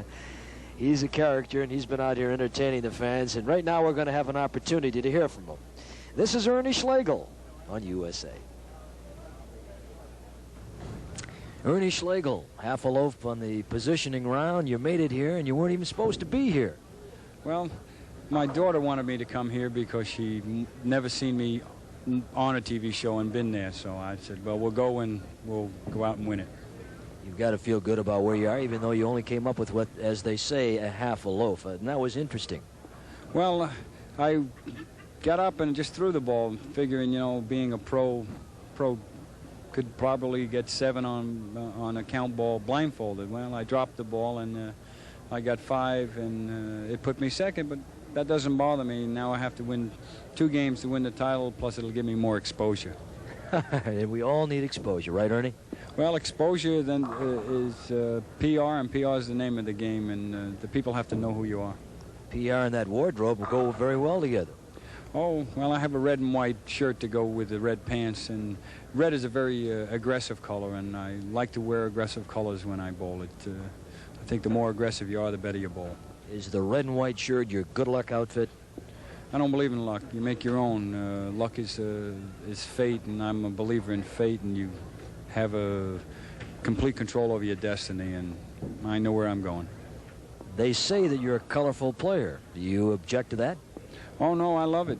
This is what the fans came to see. They would rather see somebody run and jump and pull the string and be aggressive than to see somebody that would just get up there like a robot and throw strikes. They'd root for the guy that was more aggressive. They'd become part of him. They'd get into the game. Ernie Schlegel, and I refer to what they call a half a loaf. We never got a chance to really get back to who that half a loaf was in competition with, and maybe you can amplify a little bit. Well, in the position round last night, he was bowling Pete McCordic, and he had a lead of 85 pins. You get 30 pins for bonus for games that you win. Man, McCordic had to win the game by 56 pins in order to do it. Well, Pete McCordic bowled 257. Ernie got up in the final ball. He needed 8 in order to win. 7 would guarantee him a tie, and he left at 2, 4, 5, 8, 7 and got 5, or half a loaf, and was second by 2 pins. Well, let's see if he can pick up the other half of the loaf here tonight. See how he does up against Mark Williams. This is Ernie Schlegel. Ernie going very straight, right up about the second arrow, the 11th board, left at 2, 4, 5. Trying to loosen up. There's that red and white shirt he talked about. 5-step player, pretty free swing. Watch the height of the backswing. Up over his head, slides, doesn't get the lift.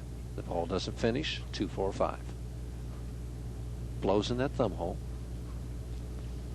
Blowing in that thumb sometimes takes the place of putting another piece of tape in. And you don't have to do it. It puts a little moisture in there and helps you to hold on to the ball. And Ernie, an excellent spare shooter, has the 2, 4, 5 easily. And he acknowledges the crowd. A warm gathering here at these very fine lanes, this bowling center in Waukegan. Bertrand lanes.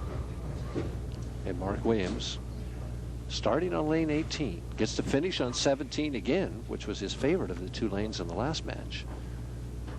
There's his mother, Blue Ann, in the blue there, and his wife, Carol.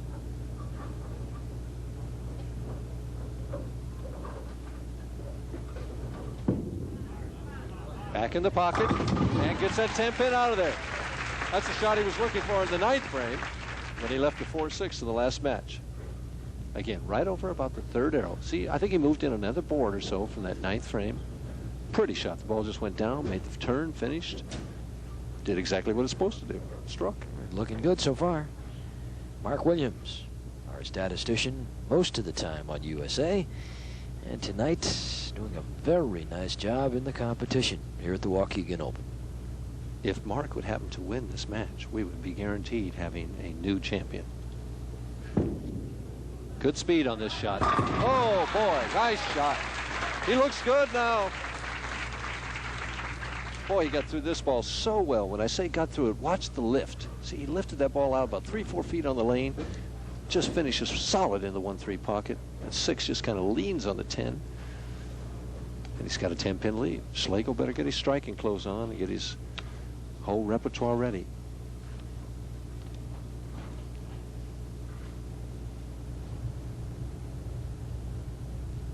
Ernie takes a lot of time, does a lot of fidgeting to get comfortable. Catherine in the background yelling, "Come on, Ernie," and he does. Solid. Right up about the 12th board, very straight. Watch it here, good slide. Yep, right about 11 or 12, ball not hooking at all. Bang.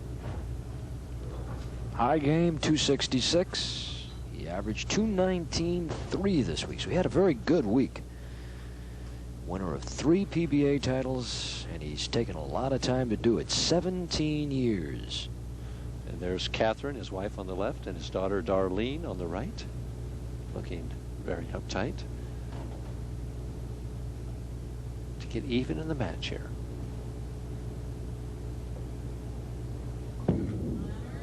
It's light, and doesn't get the 7-pin out, had the 5-pin up there for a while. Shakes his head like that's about what he expected. Again, he's just, the left lane appears to be a little bit tighter. just didn't get the ball up there. We saw Eagle had the same trouble on that left lane, although he did pretty well on it.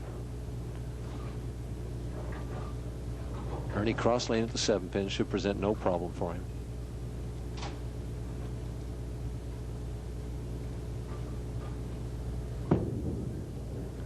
And doesn't.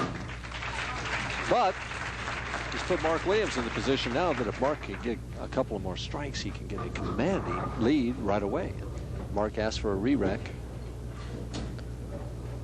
Looks at that rack. He likes this one. This is the big shot right now. He's 10 pins up, and he wants, you know, his opponent hasn't doubled. He wants to get out ahead in a hurry. See him tuck that little finger under there? His hand right underneath the ball. Gives it a lot of room. Here it comes. Oh, boy. The left hand goes up, that fist comes down. Well, he's looking good right now. And you look at his eyes. He's looking at that rack. He wants to make sure that rack is ready. You see 30 in the first. He's perfect. Schlegel 40 in the second. Down 20 pins already. And Mark Williams in the 4th frame. Pacing himself now. Doesn't want to get up there until he's ready emotionally. Until mentally he's calm and can make the kind of shot he knows he can do. Going for 30-pin lead here. And it's there. Oh! I'll tell you what, the way he's throwing the ball, 300 is not out of the question. And he's had some of those, 5 during his career. 5 300 games. Although it's very premature here tonight, but he's perfect thus far. Williams through 4 frames. Nothing but X's. Ernie, who does a lot of things different than the other players, has that glove cut out on his hand there, has grips in there, right underneath the ball, does all this twitching and fidgeting to get comfortable. Catherine yells, "Come on, Ernie," and he does. Ernie is the only player of our 5 today, or the 4 who chose to finish on this right lane, 18, and you can see why. The ball goes straight, dead flush on lane 18.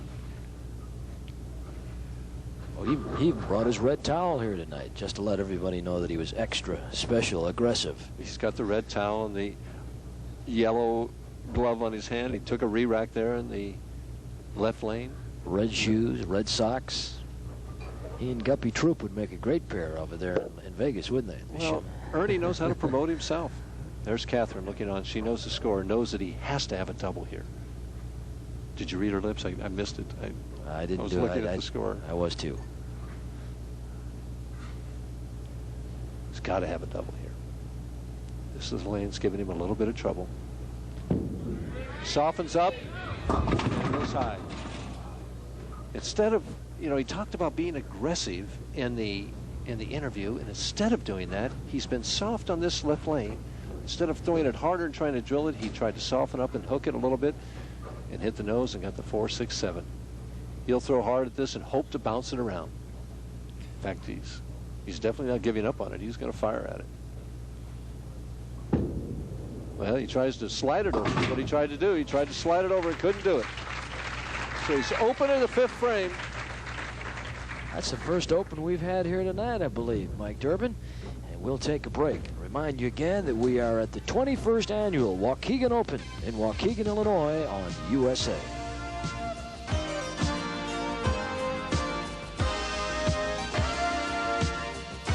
Hey guys, I'm back. Catch anything, Riley? Yeah, caught this granddaddy of a fish. But when I got him in the boat, he says, "I'll give you 3 wishes if you throw me back." A talking fish? Well, it was hot. I was thirsty, so I wished for a nice cold Stroh's beer.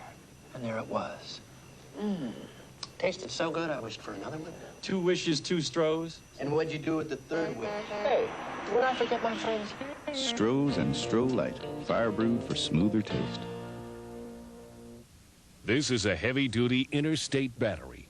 And if we can make this cat purr, we've got a battery that'll make your outboard jump to life. That'll make your depth finder bleep and your trolling motor troll. And a battery that'll make your Bronco gallop all the way home. Interstate batteries. No matter what you want to start, we've got a battery that'll do it. Interstate batteries. With 92,000 dealers across America, there's one near you. Jimmy Martin, inventor of the world-famous Martin Lane reader, wants you to become a better bowler today. Every serious bowler I know needs the 9 bowling accessories contained in my toolkit. That's right. Each kit has everything you'll need to improve your bowling skills. There's a stay-dry bag for sweaty hands and a Pro Grip rosin bag that's used by professionals in all sports. The Jimmy Martin Toolkit also comes complete with ball tape, a cat claw grip strip, and folding scissors so you can adjust your ball whenever necessary. Have you ever done this? With a brass brush and Jimmy Martin's X-Wax, you'll never be at the mercy of approach conditions again. Order your toolkit today and get all these fine products, plus Robbie Skin Protector, a ball tool, complete instructions, and a heavy-duty clear vinyl toolkit bag, all for only $19.95. Call 1-800-USA-1000 or save COD charges and send $19.95 to Toolkit, P.O. Box 49648, Atlanta, Georgia. And back at the Bertrand Lanes in Waukegan for our 1984 Waukegan Open on the USA Network. This is Mark Williams, who has 4 straight strikes going in this game against Ernie Schlegel and 7 straight going back to the last game in which he beat Mike Edwards by striking out. Beat him by 1 pin. He's up 42 pins, can increase it to 52. He's right a little high and breaks it up. Thought he was there, but it wouldn't hold. Leaves the 4-7. He's happy with that. What you want to do at that point is when you got your opponent down, you want to hammer him, but you don't want to open and let him back in the match. Well, he's got an excellent chance to pick this one up.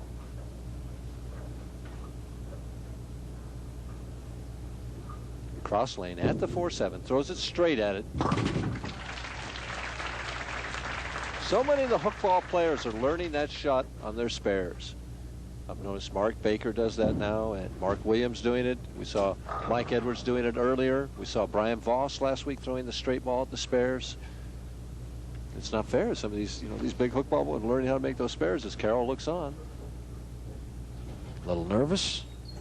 She feels pretty good right now. Her husband's up by 40. Yeah, well, Mark Williams has done an excellent job here tonight.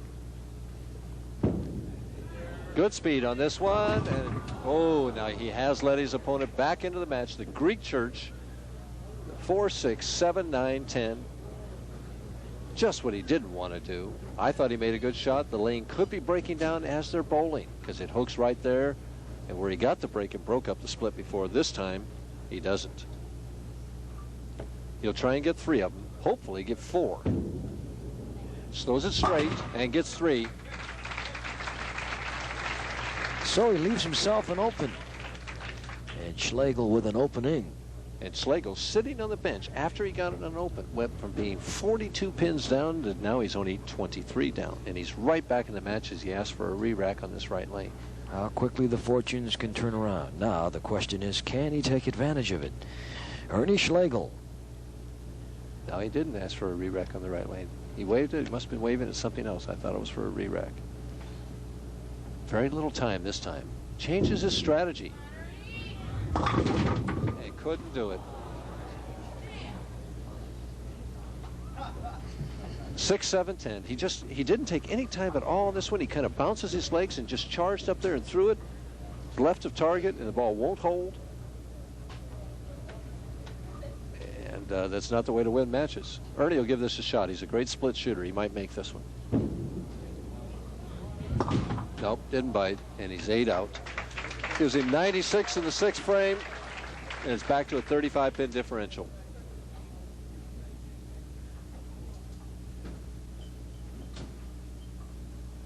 Ernie pounding that thumb hole, trying to get it to feel just right. Gets his towel, wipes it off. There you see, 96 to 131. The difference, 35 pins with only 4 frames to go. Mark Williams looks pretty good at this point of the match.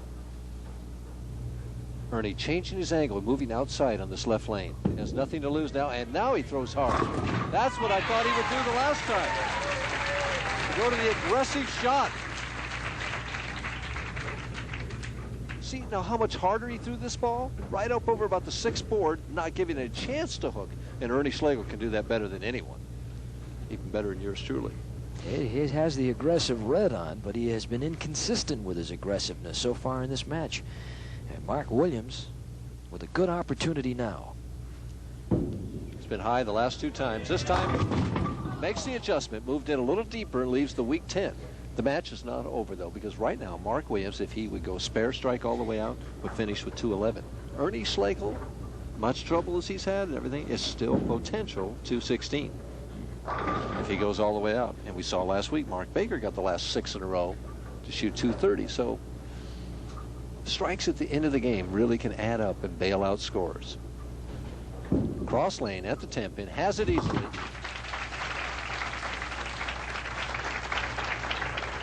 Now let's see if he makes the adjustment on this left lane. He's looking down at the approach, now at the pins. I think he'll move a little bit deeper. And the reason for that is get a little more angle, and hopefully there's a little more oil inside. Counting those boards. High game of 280 this week. 35 pins ahead. And keeps it at 35. Strike in the 8th frame. Going for his highest finish of the year. I think he's already assured of that. Mark Williams. And Ernie putting a piece of tape in the thumb hole. Now, whenever I do that, under this kind of pressure situation, I have to put my hand in the ball and take a practice swing just to assure my mind that I can get out of that ball cleanly. But Ernie, let's see if he puts his hand in it. Yeah, that's exactly what he's doing there. Just to assure yourself that you can do it. Boy, that's almost like changing shoes in the middle of a relay race, isn't it? Almost. Well, no, you have. If you're losing that ball, you've got to make that adjustment. Second arrow. Good speed. He's there. And he carries as Catherine stands up. Smacks her head. Ernie never gives up. He's 25 down now. That was a must. He had to have that one. Good follow through. See that follow through out there to the right? He knows it's there. And Ernie's very animated. But right now, as he looks over at the score and tries to shield out the glare of the lights, he knows that this right now in the 9th frame is the biggest shot that he's thrown all week long. It's his tough lane. He's only had 1 strike. In fact, he's only hit the pocket twice on this left lane, 17. And he has to strike to cut that lead to 15 pins. His leg quivered there. Good speed. It's high. And a 7-10, and that's it. Just could not make the shot he needed to make. Gave it the college try, so to speak. Hit the nose 3 times and got 3 splits. Tough break there for Ernie Schlegel.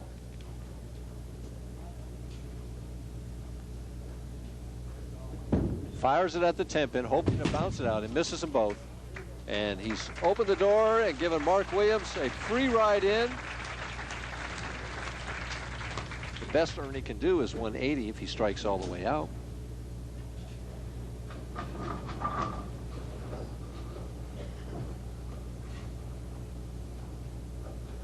Right now, Mark has 151. Mark has 161 if he doesn't throw another ball. And we know he's going to get some pins. So it's, for all intents and purposes, all over. He's back in the pocket, leaves the 10, but at this point he doesn't care because that makes him a winner right there. Well, no, not yet. Not yet. If he makes it, he's a winner. Looking for that first PBA title. He's going to have a chance to shoot at it. He certainly is. And his wife is well aware of it. You can almost see that heart beating there, can't you? Little Carol. And he's got himself a spare. Well, Mark Williams, who got the tour season off to a good start this year with the first 300 on the tour for the season at the 1984 Rolaids Open.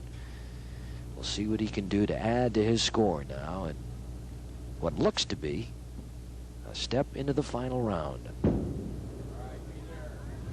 And back high again on that left lane. Breaks up the split, leaves only the 6-10. What he's going to do is make the spare and then practice a little bit on that fill ball. Spare and a strike. He'll finish with 209. And the best Schlegel can do is 180. So we're definitely going to have a new person in the Tournament of Champions. It's either going to be Mark Williams or Pete McCordic. And remember that McCordic has never won a tour title. And the last time Pete McCordic bowled for a title, he bowled a non-winner when he bowled Brian Voss last year in Detroit, and they tied at 176 apiece. And Brian Voss won the roll-off 39-29. Two-frame roll-off we had that day. Mark, who shows very little motion, gives it a practice shot, and it's high again. He's going to have to make that adjustment on that left lane. And so Mark Williams finishes up with a 207, and Ernie Schlegel will get on with the business at hand and just wind up his effort here. Been very disappointing, I'm sure, but Mark Williams looking forward to the next test, and that would be Pete McCordic. Williams during the week averaged 213.6, so he did come in under his average for the week. But the big thing is he's got a shot at his first ever tour title. And Eddie, it shows you how big one ball can be on the PBA Tour. Ernie got 5 on that fill ball last night, and he winds up in 3rd place in the tournament. If he'd have gotten 8, he'd be bowling for the title, definitely, and maybe win. So it just, every ball is so important sometimes, especially in those kind of situations. You only get so many opportunities as Ernie leaves the Greek church.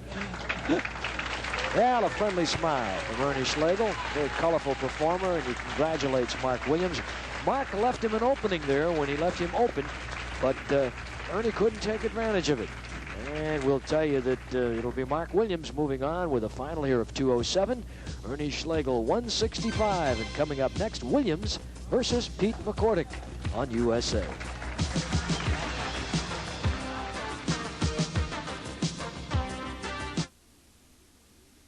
Can you believe it? JT with an $18 million contract? Sure is a long way from the playground. Think he still drinks Strohs? Yeah. Hey, guys. JT, Mr. Millionaire. Richard. Timothy. This is all right. Glad he didn't forget his friends. Or his Strohs. Where is the Strohs?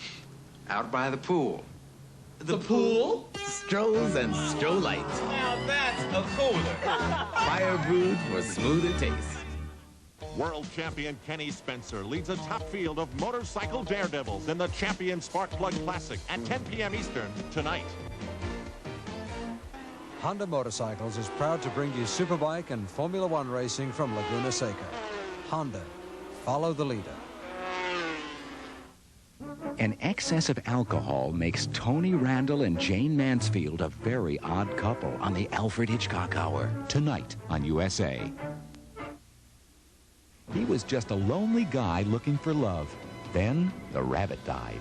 20 million years of evolution, and I have to become the first man ever to become pregnant? Suddenly, he had fame, fortune, and a whole new set of problems. There's no mother. I'm not married.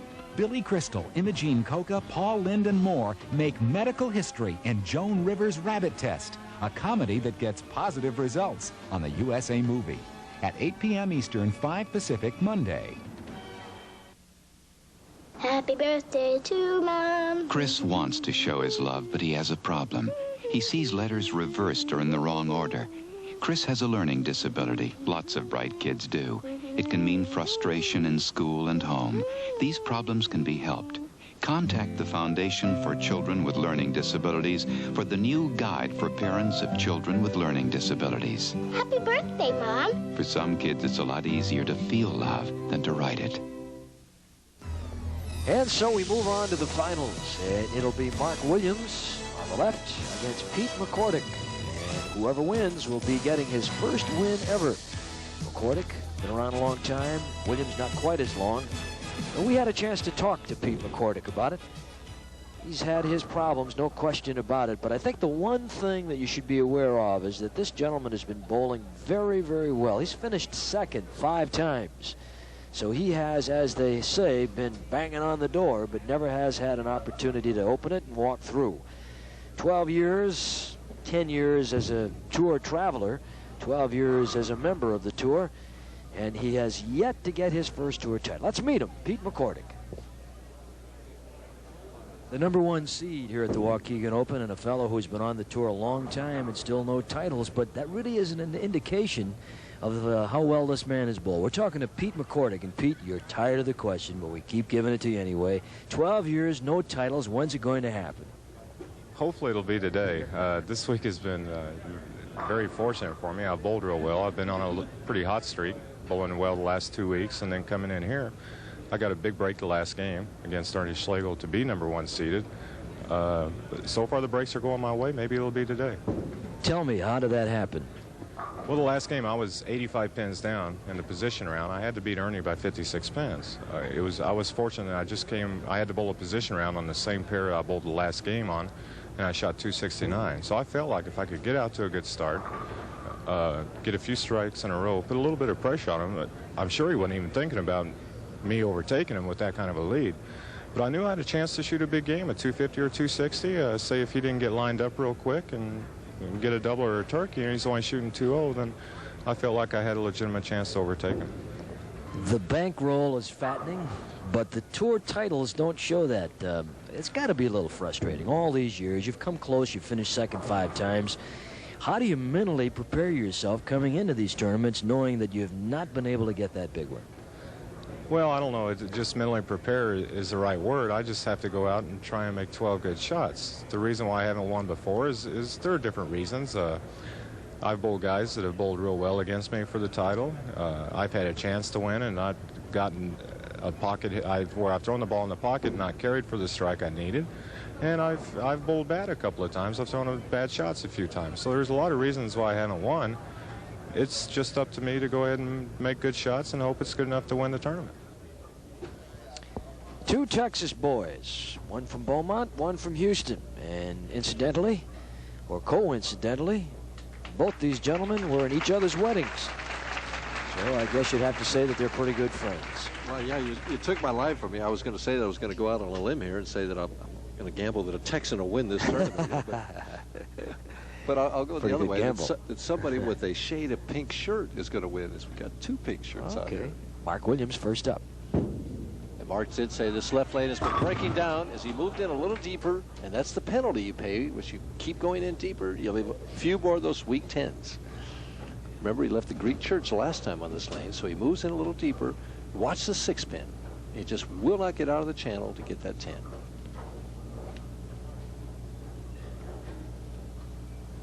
Cross lane, he'll straighten out the ball. Fudge it is what we say.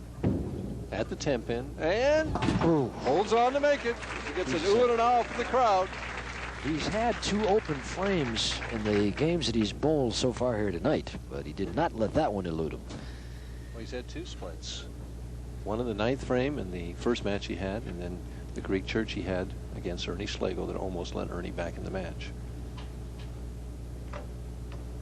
Pete McCordic, 30 years old, Houston, Texas.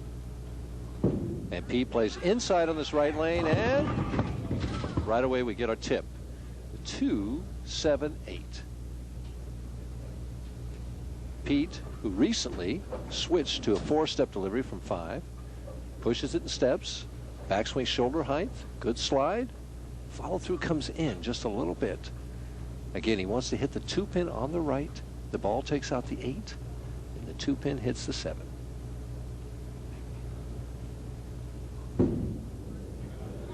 And he gets it off the pit. Oh!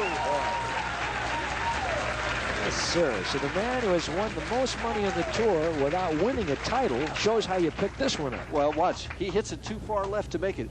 The 2-pin goes to the back, comes back again, and the head of it hits the 7-pin. Did it almost as well as you did it in the bowling tip. Hey, it's a knockdown, it's a spare. That's what counts. That's all that counts. Now he's going to play outside on this left lane. He's playing in on the right and out on the left. And, with a solid 8 right up in. That wry smile comes out, and he thinks, oh, no, not again.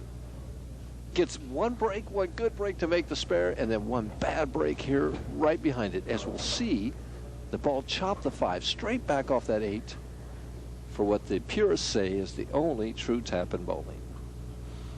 And I am not a purist in that sense. At the 8-pin, needs to make this, and does. Pete McCordic. Right now, Mark Williams with a 1-pin lead over McCordic. And Mark here stepping up to the line here in his 2nd frame. Asks for a re-rack. And got it already. Wants to win a title. That's his goal right now. This is as good a chance as he'll ever have right here. 5 deliberate steps. Gives it a lot of room. It's coming in, and it held. I didn't know whether it would or not.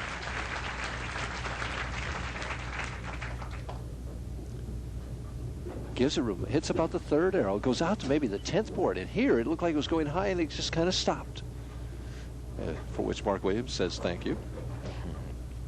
1 pin ahead. Can take a quick 11-pin lead here if he can double. He's got to what he's got to do is he's got to stay where he threw that weak 10 and just try and lift it a little bit better to get that 10-pin out. And that's what he did. Pete McCordic is going to have his hands full. Pete's going to have his hands full, I'll tell you. He asked for a re-rack on lane 18 also. See, the problem Pete faces is that he is a little bit unsure of himself on this right lane. He seems to have that left lane down pretty well, but the right lane, he left that split in the first frame. He's probably going to move right. See him hold that ball right underneath that thumb, buried in the ball. It's a good tip. The wrist cocked. He's a muscle player. He's trying to free up his swing, and this is about as free as he can make it. Looks good. And hooks, he made the adjustment for the 2-7-8, and he leaves the Greek church. It looked good to me until the last instant. It did to him, too. And he's in big trouble right away. Trying to qualify for the Firestone Tournament of Champions, as is Mark Williams. McCordic knows what it is to come close. Finished 4th a couple weeks ago in Austin, 7th last week in Houston. And Pete will try and hit the 3 and slide one over. And doesn't do it. 8 out.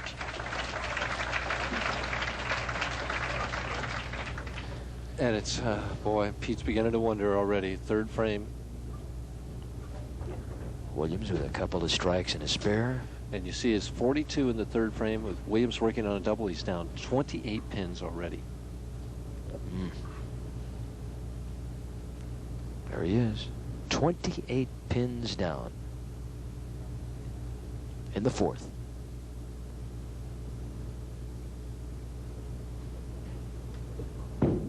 Gives us some more room. And a solid 8 to a solid 10 on that left lane. And he can't get a strike. He can't hit the pocket on the right lane, and he can't strike on the left lane. And in a 1-game match, that's not an enviable position to be in. He's using a urethane ball, the same ball he's going to use to shoot at the 10-pin at the spares. In fact, both players are using just 1 ball up there. It's unusual.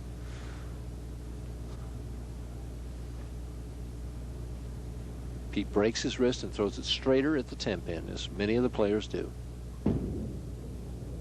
Has the spare. But right now, Mark Williams has the hammer in his hand. He's up 28 pins, and it's his turn to bowl. And a couple of strikes here can give him 2 notches toward that road that he's going for his first title. But McCordic has bowled well on these 2 lanes this week, so he still has a chance. And there is Mom and wife Carol. Mark Williams gives it a lot of room. Here it comes. Oh, boy, that's how to respond. It's up to 38 pins as he starts putting the nails in the coffin right now. It's only the 5th frame, and he's already 38 pins ahead. And you start putting, when you get that far ahead that quick, you start putting your opponent in a must-strike situation in the middle of the game. There's Pete looking on. Oh, yeah. He's been through it before with 5 seconds. And now Mark Williams looking for that first win ever. He's there again. And boy, it's 4 in a row. That adrenaline starts pumping and the person smells victory, and he just starts making better shots and better shots, and this is his best of the day right here. He's running out to the right and all 10 pins in the pit. $15,000 is what they're going for here tonight, and we will return to the 1984 Waukegan Open at the Bertrand Lanes in Waukegan, Illinois.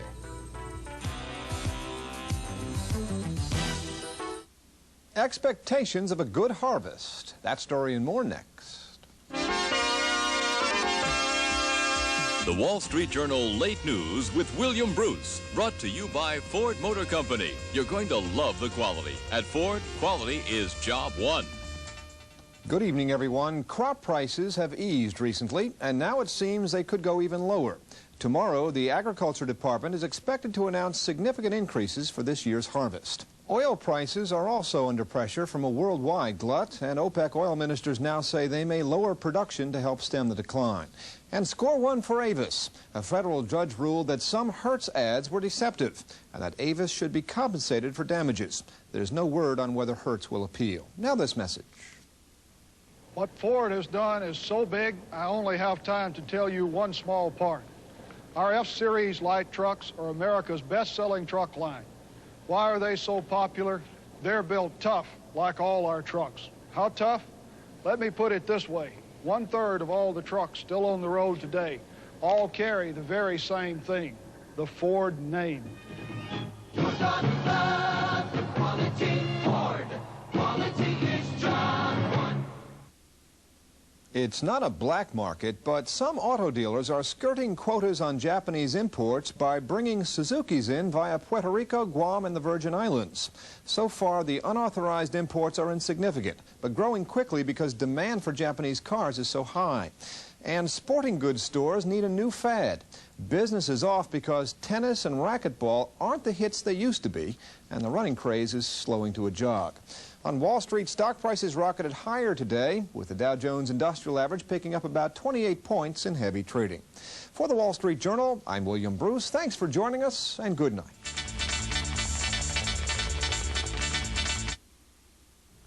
His first TV appearance since 1982. That's Mark Williams, and he is in a commanding position right now, leading by 48 pins over his friendly opponent, Pete McCordic. And Pete's changing angles on this right lane. I think he's going to move outside on the right lane also. At least it appears from where he's standing. Yes, he is. And that's the one he's looking for. A combination. Maybe he's found it. Well, even if he has found it, over about the 6th board as he makes a perfect shot, solid in the 1-3 pocket. He's 48 pins down. If he strikes all the way out, Eddie, he's only potential 242. That could win the match. I'm not saying it's not. It's just awful tough when you're that far behind. This is a must strike for him right now. If he doesn't strike here, he's only potential 222. He has to have this one. 48 down, can cut it to 38. Williams has won with 214 and 207 in the previous 2 matches. Doesn't get the 10 pin out. And you see, that's what the opponent is sitting on the bench thinking. You know, you say I have a computer like mine. Well, you know Mark does. He keeps score for us all the time. So you know Mark knows the score, and he knows how far to the pin that he is ahead, and he knows what he's potential right now. Right now, for Pete McCordic to win the match, Mark's got to open somewhere, and Pete has to strike out. Cross lane at the 10 pin. And Mark knows right now, as he asks for another re-rack on this right lane, that he's got the match well in hand. He doesn't want to beat himself. But what he has to say is, I got to be aggressive here, go for the one more strike instead of protecting what he has. You know how that basketball team gets way out in front. Oh, yeah. And then suddenly they start protecting that lead. You have to remain aggressive. You really can't play defense in bowling, as you've said many, many times. No, it's all offense. And that's why Ernie's right in his interview that aggressive nature, that aggressive personality is the one that wins them. But you have to be consistently aggressive. Trying for 5 in a row.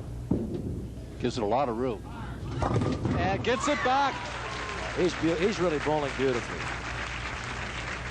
Gets it back. He didn't know whether it was going to make it or not. I'd see him blow out that air a little bit there.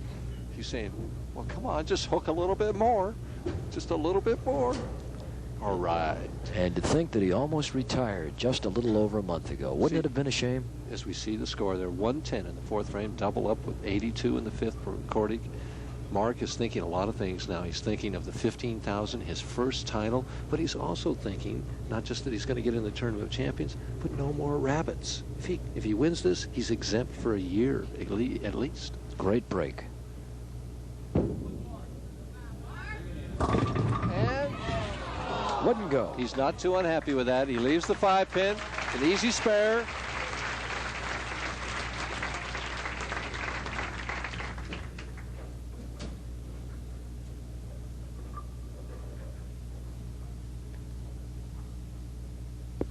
Pete McCordic. He knows what the task is now. And it's just simple. I mean, I must strike every shot is what's in his mind. But you have to take them one at a time. As Mark makes the 5-pin easily.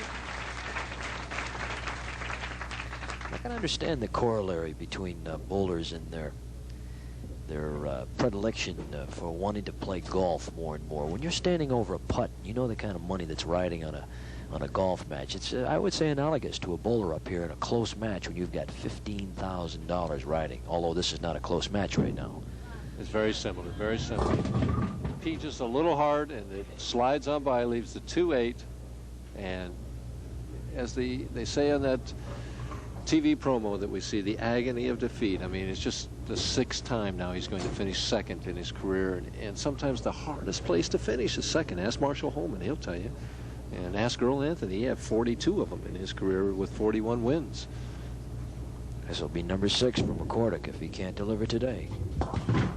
Makes the 2-8, but he's running out of frames, running out of time. Mark Williams going at a 239 pace, Pete McCordic at a 180 even pace. The best Pete can do is 210 if he strikes all the way out. And Mark knows that he's got it virtually in the bag. I mean, it's not in his pocket yet, not quite yet. But even if he struck out and finished with a 210, it was still off what he averaged for the week, which was 219.7.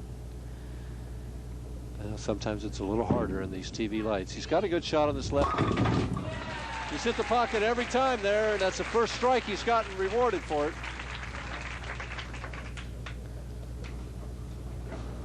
Good loft.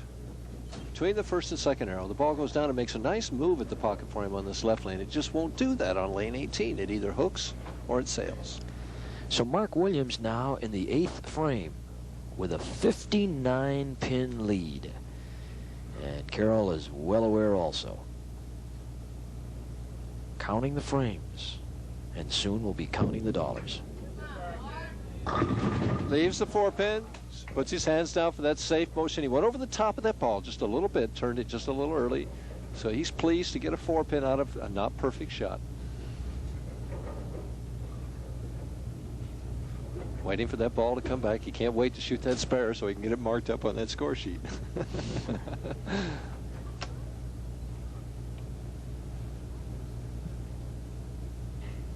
See, if Mark would open all the way out every frame, miss this and open the next 2, Pete McCordic would still have to strike all the way out to win.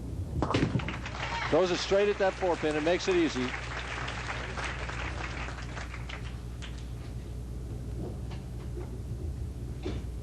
Mark just has to keep it on the lane, not foul. Right now, that's about the only thing that could beat him is if he would foul or hit his ankle and throw it in the gutter or channel.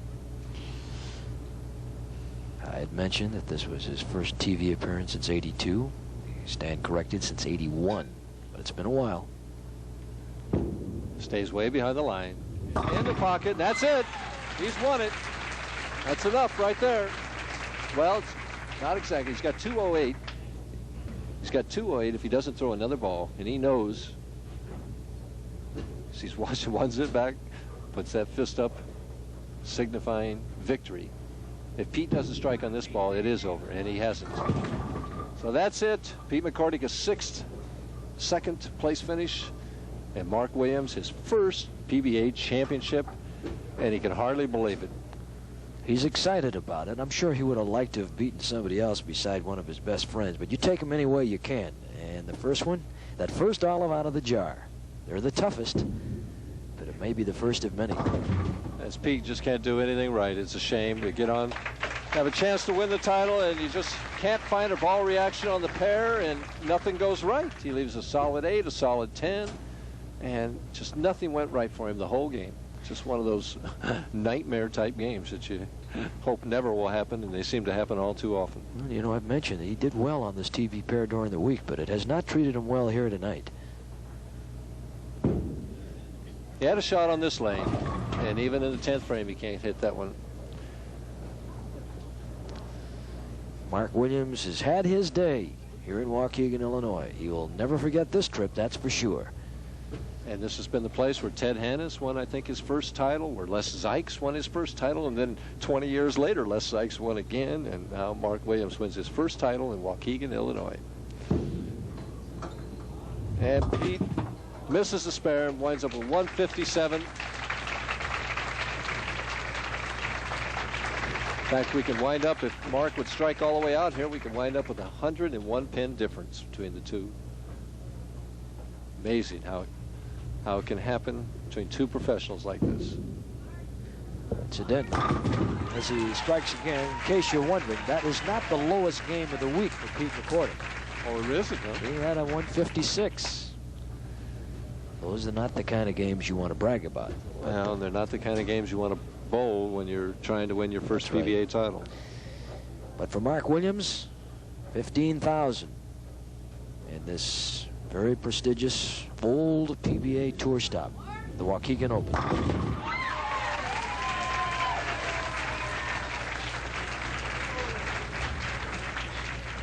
We're at the Bertrand lanes, and you can tell that he is a happy young man. 26 years old, from Beaumont, Texas. What a spot for number one. Interesting. Mark bowls two experienced players in Ernie Schlegel and Pete McCordic, and they bowl 165 and 157 at him. As he winds up with 257, exactly 100 pin difference. 29 years of experience is what he ends up beating to get to that top rung of the ladder. And there's wife Carol, how happy they can be as he has won his very first PBA Tour event. Final score of our match here tonight in our championship round. Mark Williams 257, Pete McCordic 157. We'll have a chance to meet young Mark Williams when we return to Waukegan.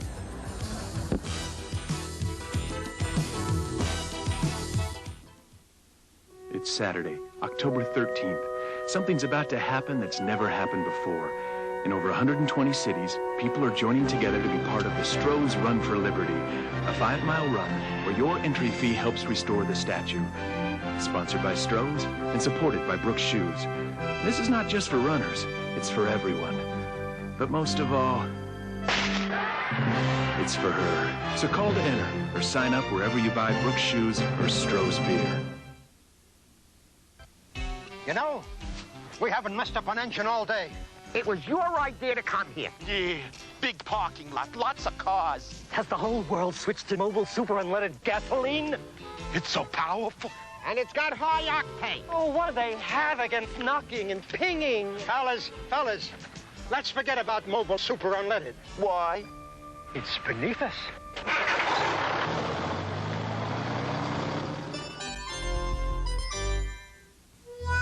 In the West, where Levi Strauss & Company began, how your clothes feel has always been just as important as how they look.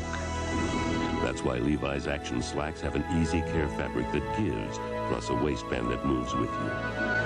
It's a feeling of comfort that's capturing more men every day. Levi's Action Slacks. A real comfort from Levi's Menswear.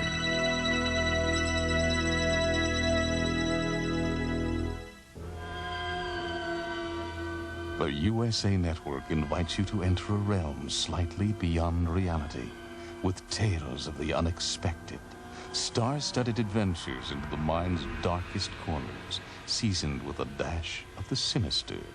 An unforgettable journey awaits you when you discover tales of the unexpected, strange twists of fate on the USA Network at 2 p.m. Eastern, 11 a.m. Pacific tomorrow. From Waukegan, Illinois, take a look at this $15,000 smile. Mark Williams, his first PBA Tour win ever, and you picked a great time. And to think that just a little over a month ago you were ready to quit this whole thing. Now, aren't you happy you didn't do that? I guess I am. I thought I was ready to quit, but maybe I wasn't. I think maybe wife Carol had something to do with that whole thing. I don't know what I had to do with it. I'll tell you one thing. It's very obvious she knows what she's going to do with that $15,000 check. She knows that. It's already spent. Well, we want to present that $15,000 check to you, and Frank Riskowitz, one of the owners of this fabulous Bertram Lanes here in Waukegan, Illinois, is here to do the honors. Frank? Mark, first of all, I want to congratulate you on winning the 21st Waukegan Open. And on behalf of my associates, Albert Brown and George Lawrence, I would like to present you with this check of $15,000. See that? See that? He hands it right over to the source, doesn't he? Does not mess around. He hasn't been married that long, but he sure knows what to do with that money. Mark, I gave you the most important part of the victory first. But now I want to give you a little token so that when you go to your trophy room, this trophy will need no engraving. I hope you'll always remember Waukegan.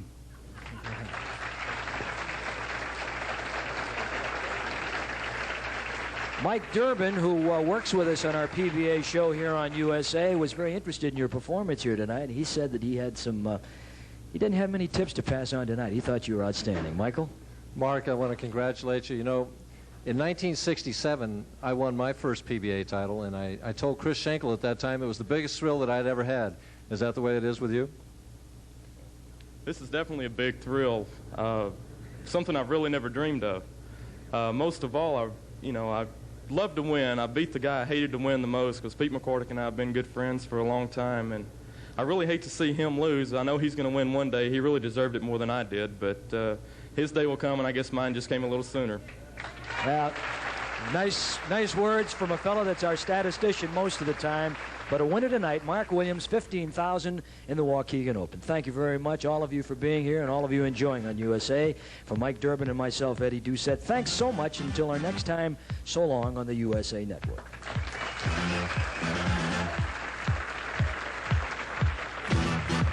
The $110,000 Waukegan Open on the USA Network has been brought to you by the Stroh Brewery Company, family brewed quality for over 200 years. And by the Mobil Super Unleaded Gasoline. Mobil Super Unleaded, it's really powerful. And by Levi's Action Slacks and Action Jeans.